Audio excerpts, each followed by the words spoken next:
বিয়ে করলেন অভিনেত্রী প্রিয়ন্তী উর্বি।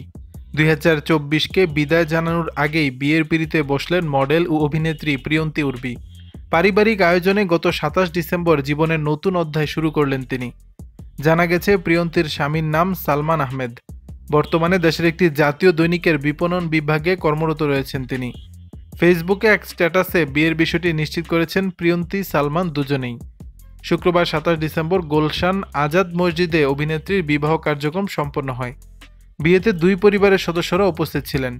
প্রিয়ন্তী জানান, বছর খানেকের পরিচয় থেকে বন্ধুত্ব। চলতি বছরের জুলাই ছিল অভিনেত্রীর জন্মদিন। বিশেষ দিনটি উদযাপনে কক্সবাজার গিয়েছিলেন তিনি। সেখানেই তাকে বিয়ের প্রস্তাব দেন সালমান। সালমানের প্রস্তাবে সাড়া না দিয়ে পারেননি এই অভিনেত্রী। এরপর সবকিছুই পারিবারিকভাবে এগিয়েছে, শুধু অপেক্ষা ছিল বিয়ের। সেটাই বছর শেষ হওয়ার আগেই সম্পন্ন হলো। প্রিয়ন্তী উর্বি ঢাকা বিশ্ববিদ্যালয়ের আন্তর্জাতিক সম্পর্ক বিভাগে স্নাতক সম্পন্ন করেন। এরপর 2019 সালে মিস ওয়ার্ল্ড বাংলাদেশ প্রতিযোগিতার মাধ্যমে বিনোদন অঙ্গনে পা রাখেন। 2020 সালের শেষ দিকে বিজ্ঞাপন চিত্রের মডেল হিসেবে ক্যারিয়ার শুরু করেন। মাত্র 3 বছরের ক্যারিয়ারে অনেকগুলো বিজ্ঞাপন চিত্রে কাজ করেছেন তিনি।